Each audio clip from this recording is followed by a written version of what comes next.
The Generals of the Yang Family, Chapter 13. And honestly, this isn't just an old war story. No, it's not. It's a masterclass in psychology and crisis management, and it's the explosive debut of one of the most famous families in all of literature. We're going to see a commander whose ego leads him straight into the oldest trick in the book. And then we'll see a ruthlessly efficient corporate restructuring, let's call it, by an empress. And of course, we're going to meet the Tiger Generals themselves. So let's set the stage. We're in the Northern Song Dynasty. Right. The big conflict is between the Song Empire and the Liao Empire up north. Right. We're at a city called Sucheng. The Song forces are inside. They're badly outnumbered. The Liao army, the invaders, are right outside the gates. And the Song commander knows he can't win a straight-up fight, not yet. So he makes a wild gamble. He orders the west gate opened. It's a move born of, pure desperation. Oh, absolutely. But the Liao commander, a guy named Han Guangxi, he doesn't hesitate. He looks at that open gate, and he doesn't see a trap. He sees a welcome mat. A welcome mat. And this is just a classic case of confirmation bias. Han Guangxi is under pressure to get a quick victory. He wants the city to be empty, so his brain just interprets the open gate as proof. He's filtering out all the risk because the reward is so tempting. But he's not alone, and this is where it gets really interesting. He has an officer with him, a man named Liu Xianggu. And Liu is not seeing things the same way. Not at all. Liu is the skeptic. Every good team needs one. While his commander is focused on the prize, Liu is looking at the details. He's scanning the shadows inside the gate. And he spots something. Yeah, the text says he sees the glint of weapons. Just a flicker of light. That's all it takes. That one tiny detail just shatters the whole illusion. An empty city doesn't have soldiers hiding in the alleyways. He knows instantly this isn't a surrender. A kill box. It's a kill box. So he tries to stop it. He tells Commander Han, Sir, do not underestimate them. We need to back out right now. And for a second, it seems like it might work. The source says the commander has a sudden realization. But a sudden realization when you're already halfway across the drawbridge is usually too little, too late. The moment the Liao troops hesitate, the trap springs. And the description of this ambush is incredible because of the tech they use. Right. The text mentions cannons firing. Now, hold on. This is the 10th century. Are we really talking about cannons? That's a great question. We're not talking about, pirate ship cannons. But the Song Dynasty was when gunpowder really hit the battlefield in a big way. The term probably refers to things like thunder crash bombs. The catapults launching explosives. Exactly. And the key isn't just the explosion itself, it's the sound. The text says it was like heaven collapsing and earth splitting. Just imagine that. You're in a narrow street, you think it's deserted, and then the whole world just explodes. It's total sensory overload. It's meant to cause immediate panic, to just shatter the chain of command. The gate slams shut, bridges get pulled up, and the Song General Li Hongkong charges out. And this is where we really see the character of the Liao leadership. Commander Han, the guy who is so arrogant. Yeah. He just turns his horse and runs, abandons his own army. He completely abdicates all responsibility. It's shocking. But the skeptic, Liu Xianggu, the one who tried to warn him, He stays. he stays. This is the absolute tragedy of the competent subordinate. Liu knows that if someone doesn't buy them time, the entire army is going to get slaughtered. So he sacrifices himself. He turns to fight Li Hongkong just to give his incompetent boss a few seconds to escape. And it's not some glorious, drawn-out duel. No, it's quick and it's brutal. The text is very clear. Li Hongkong splits Liu Xianggu right down the middle with his blade. It's a horrific end for the only guy who knew what was going on. So the smart guy dies a horrible death, and the incompetent boss gets away. Well, for now. Right. Because he might be running from the Song army, but he's running towards something much, much scarier. He has to go report back to the Liao capital. Yeah, who's waiting for him there? Empress Dowager Xiao. And she is a titan of history. I mean, she basically ran the Liao dynasty. She is not the kind of person who accepts we had some bad luck as an answer. So when the remains of the army limp back home, she holds what is basically a corporate tribunal. And she's smart about it. She doesn't just start shouting, she investigates.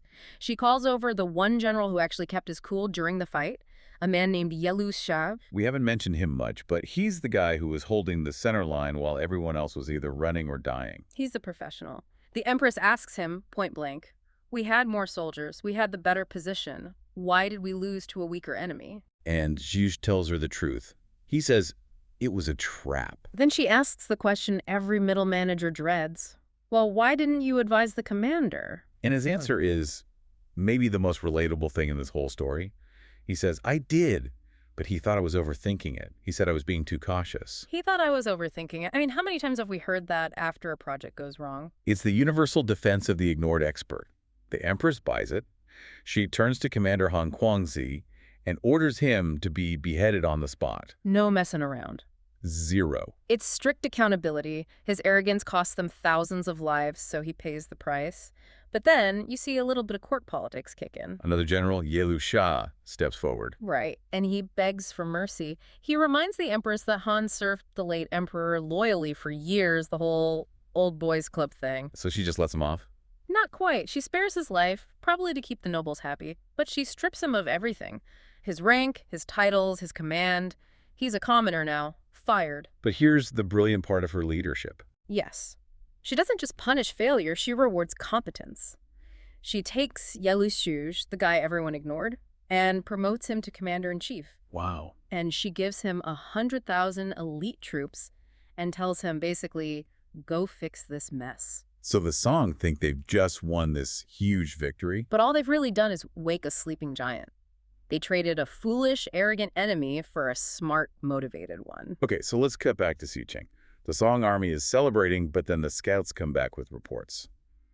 The Liao are back, and they have 100,000 men. And this time, they're led by Ye Shuj. The Song general, Lu Ting'an, knows he's in serious trouble. He knows Yuge isn't going to fall for any open gate tricks. So he does the smart thing. He locks the gates for real this time, and sends a desperate message to the Song capital for reinforcements. And this request makes its way all the way to the Emperor's throne. He needs a hero. He needs a miracle worker. And one of his advisors steps up and says a name. A general who is very eager to prove his loyalty. And this is the moment the whole story changes. They call for Yang Ye. The Tiger General. The source calls him the peerless hero, the tiger of the world. But you have to understand who he was. Yang Ye wasn't originally a Song general. He fought for a rival state, the Northern Han. So he's surrendered to the Song. He's technically a defector. Exactly. He has this massive chip on his shoulder. He feels like he has to prove his loyalty more than anyone else in the army. And he brings his family into the business. He doesn't just go alone, he brings his sons. The text says he leaves his eldest son to manage the reserves. But he takes his fifth son, Yang Yande, and his sixth son, Yang Yansao, right to the front. And in the legends, these two are the heavy hitters. Oh, yeah. The sixth son, Yansao, he's the cool, disciplined spearman, the perfect warrior. The fifth son, Yande, he's the brawler, he's the wild card. So the Tigers arrive. The Song garrison is hugely relieved. But the Liao army is already there, lined up and waiting. Out rides a general named Ye Sha. The description they give him is wild. Dark face, blue lips, huge eyes. He's meant to look like some kind of monster. And he rides out yelling, demanding to know who dares face him. He wants names. It's a classic intimidation tactic. But Yang Ye doesn't give him his name. He gives him an insult. He shouts back, "You barely escaped with your life last time, and now you dare ask my name." It's such a great power move. He's immediately framing Ye Sha as a coward who ran away. It completely disrupts their confidence before a single sword is drawn. The talking is over. The Liao send out their first champion, a general named Liu Haida. And this is where we see the Yang family's tactics. Yang Ye sends out his fifth son, Yande. Now, most generals on horseback would use a spear or a glaive, something with reach. Right. Yande rides out with a giant battle axe. That seems like a strange choice for fighting on a horse. It's heavy, it's cumbersome, but it has incredible armor-breaking power. It sends a message, I'm not here to fence, I'm here to crush you. So they charge. The text says they fight for 7 rounds back and forth, but then Yande does something that looks like a huge mistake. He turns his horse and runs. The feigned retreat, it is one of the hardest things to pull off in battle. You have to make it look real. You have to look like you're genuinely terrified. And the Liao general, Liu Haida, he falls for it completely. Hook, line, and sinker. He thinks, the kid's scared, I've got him. He chases him down. The source says their horses were nose to tail. That's how close he gets. Which is exactly where Yande wants it. It's the perfect setup. When the enemy is charging forward like that, all their defenses are open. And then wham! Yande, without even turning around, just twists his body and swings the axe backward over his shoulder. A blind swing. It's all timing and instinct. And the result is just devastating. He splits Liu Haida's helmet and head clean off his shoulders. One hit. A single shocking moment of violence. The Liao are stunned. But another of their generals, Ye Sheng, sees his friend die, and he just loses it. He charges out screaming for revenge. Which is a mistake. He's fighting on pure emotion now. He's angry, and anger makes you sloppy. And he runs right into the sixth son, Yang Yanzhao, the spearmaster. And you see the contrast immediately. The axe was brute force and a clever trick. The spear is pure precision. Ye Lusheng is just swinging wildly. Yanzhao waits for his opening. One thrust. One clean thrust, and he stabs Sheng right off his horse. 2 duels, 2 dead Liao champions. Just like that. And that's the breaking point for the Liao army. You can handle a stalemate, but watching your best fighters get dismantled that easily, it just shatters morale. Yang Yi sees the panic setting in, and he orders the general charge. The text says he rode through them like entering an uninhabited land. It's a total rout. The Song forces from the city charge out and hit the Liao flank. It's a perfect pincer movement, and the Liao army just collapses. They run for a place called Wakyu Pass. So victory. The Yangs save the day, roll the credits, but that's not where the chapter ends. No. And this right here is the most critical part of the whole story. The battle is won, but the campaign isn't over. Yang Ye is on a high. He's full of adrenaline. He turns to the other Song general, Liu Tingyan, and says, "The iron is hot. We have to chase them down now and wipe them out at Wakio Pass." He's arguing for what military strategists call exploitation. Use your momentum to achieve total victory. Speed is the way of victory, he says. But Liu Tingyan, who's the cautious one, the guy who's been holding down the fort this whole time, he basically grabs Yang Yi's arm and says, "Wait, hold on." Their commander is Ye Lusheng. The competent one, the one the Empress promoted. Right. Liu says, this guy is smart and he's brave.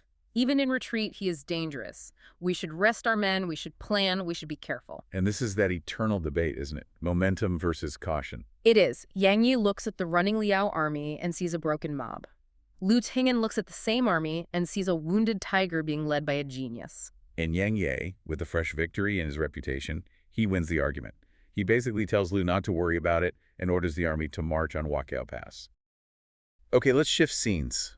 Imagine for a second that you're a soldier, you've been trained, you've got your armor on, holding a spear. You feel pretty tough. Sure. But then you hear who you're about to fight. Mm-hmm. And the description people use, it's not a tough battle or a meat grinder.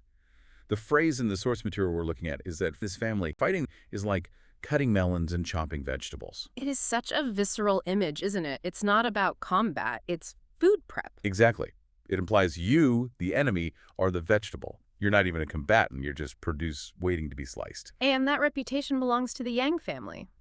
We're heading to the freezing cold northern border to a place called Wakye Pass to see if that reputation is actually earned. And what I love about this part of the story is that it's not just a brawl. We're not just watching people hit each other with swords.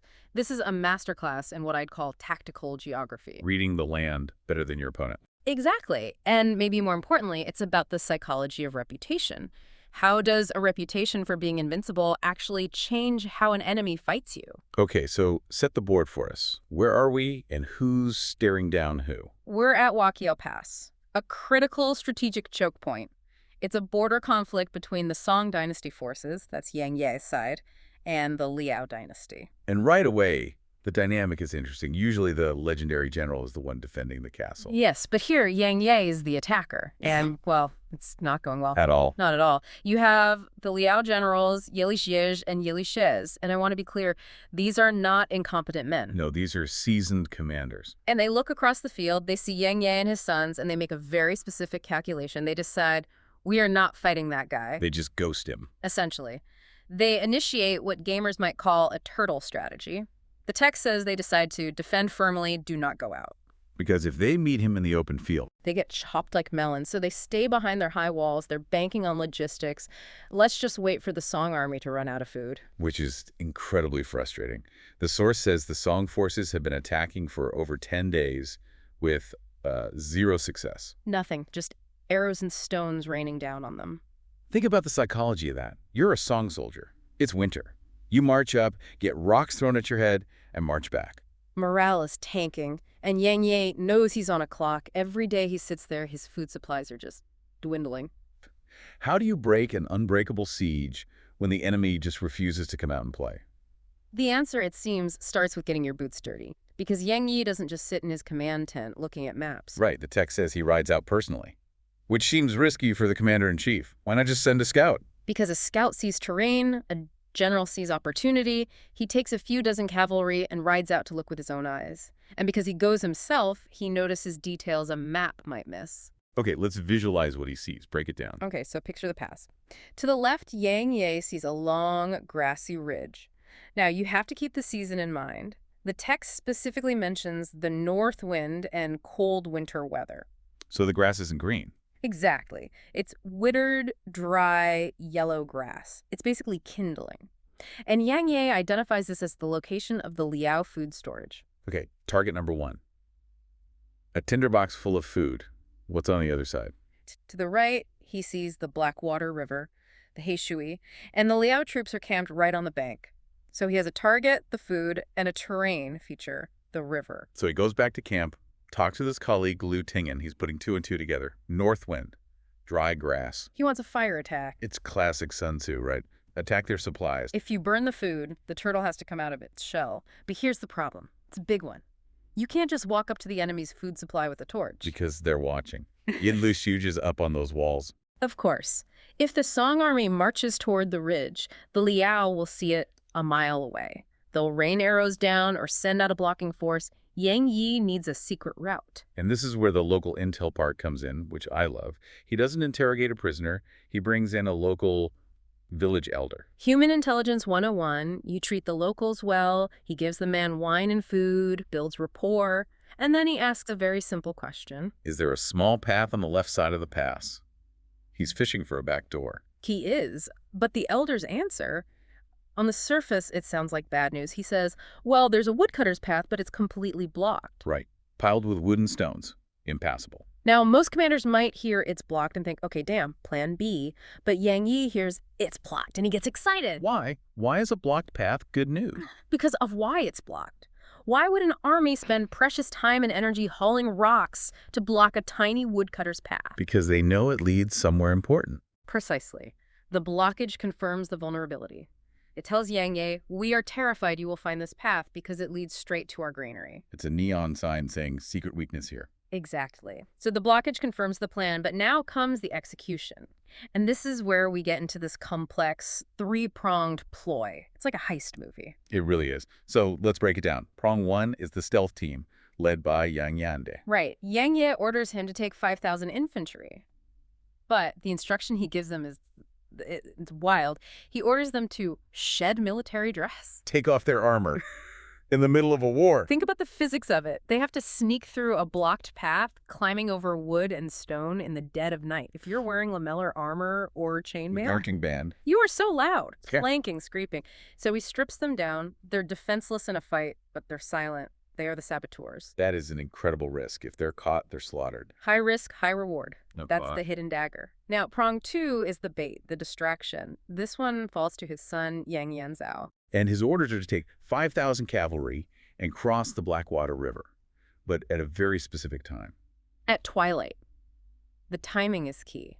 It reduces visibility, adds to the confusion, but it's still light enough for them to be seen. Okay, pause here. Why is this the bait? Why does he want them to attack his son in the river? Because crossing a river is the single most vulnerable moment for any army.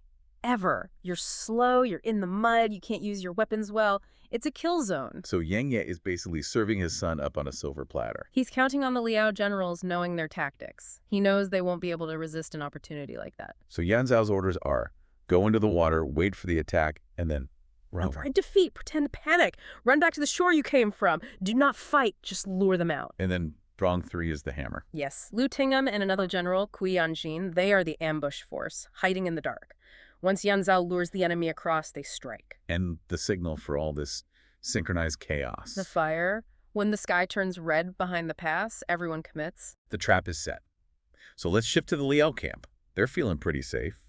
And then spies come running in. Yep. They tell General Yilu Xijin that the Song army is moving to cross the Blackwater. And here is the fatal flaw. The hubris. Yilu Xijin hears this. He knows Yang Ye is supposed to be a genius, but he looks at the move crossing a river at twilight right in front of him, and it just looks amateur. It looks desperate. It does. And Yelu Shizhen laughs. He literally laughs out loud. He says, people say Yang Ye is good at using soldiers, but it's just empty fame. Empty fame, that's a dangerous thing to say about this guy. It is. He thinks the legend is just hype. He thinks, I've got him. He assumes Yang Ye made a rookie error. So he sends Yelu Gao with 5,000 elite troops to attack. He falls for it completely. So, back to the river. Twilight. Yan Zhao's troops are wading in, carrying earth bags. Probably to help with footing in the mud, but they don't even get to use them. Just as predicted, before they're halfway across, Yelu Gao attacks. And Yan Zhao has to sell this performance. He has to make it look like real panic. If it looks too orderly, the enemy gets suspicious. He turns his cavalry around and flees back to the south bank. And this is where discipline breaks down for the Liao. They see the enemy running, they get greedy. And bloodlust takes over. It's a real phenomenon. They see the enemy's back, and their brains switch from caution to predator. They plunge into the water to chase them. So now the Liao elites are in the kill zone. They're across the river, on the Song side, disorganized, wet, freezing, chasing a fleeing enemy. They've totally abandoned their defensive position. And then the cannon fires. The trap springs. Lu Tingyan's forces burst out of ambush and smash into the Liao troops. It is a slaughter. But the Liao have other generals. Yeah. Yilu Sha and Han Shim try to counterattack the Song camp. They do, and it's a fierce fight. The text says shouting like thunder. But while everyone is looking at the river and the camp, nobody is looking at the ridge. The stealth team. Yeah. Yang Yande. He's made it.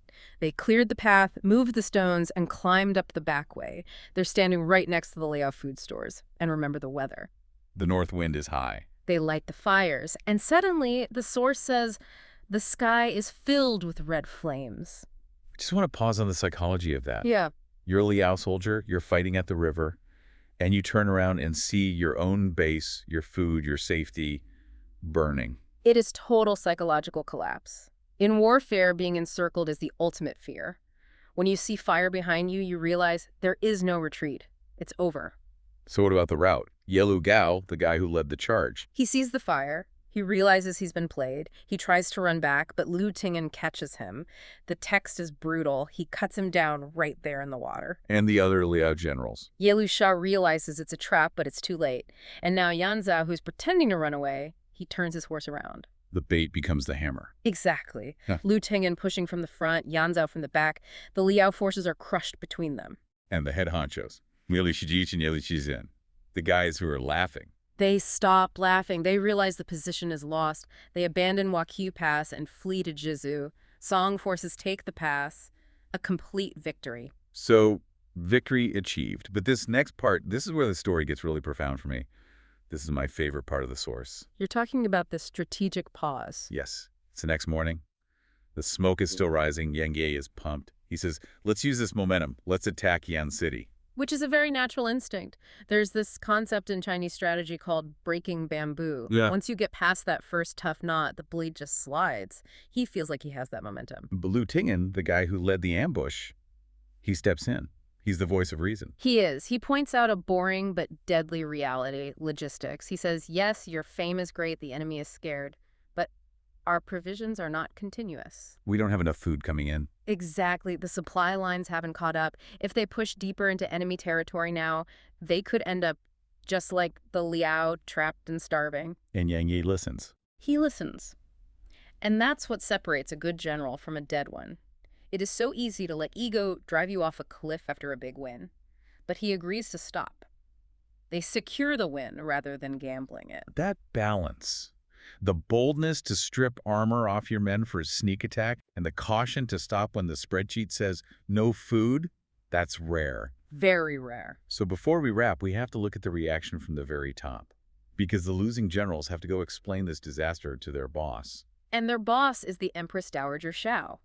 A massive historical figure, the real power behind the Liao throne. Yelu Shizhen is furious, wants a rematch. He's embarrassed. He's the one who called Yang Ye empty fame. Now he looks like a fool, but Yelu Shizhen says, no, we're beaten, we need help, so they write to the Empress. And when she asks who beat them this badly, and they say Yang Ye, I expected her to be angry. But she isn't angry they lost. She's realistic. Her reaction is so telling. She hears the name and says, I've heard of this old man, Yang Wudi Peerless Yang.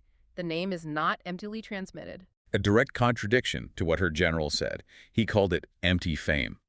The Empress says, no, the rumors are true. She respects the reality of the threat, and because she respects him, she doesn't send a token force. She dispatches General Yelushidi with 50,000 troops. 50,000. That is a massive escalation. It absolutely is. It shows that by winning this battle so decisively, Yang Yi has attracted the full attention of the Liao state.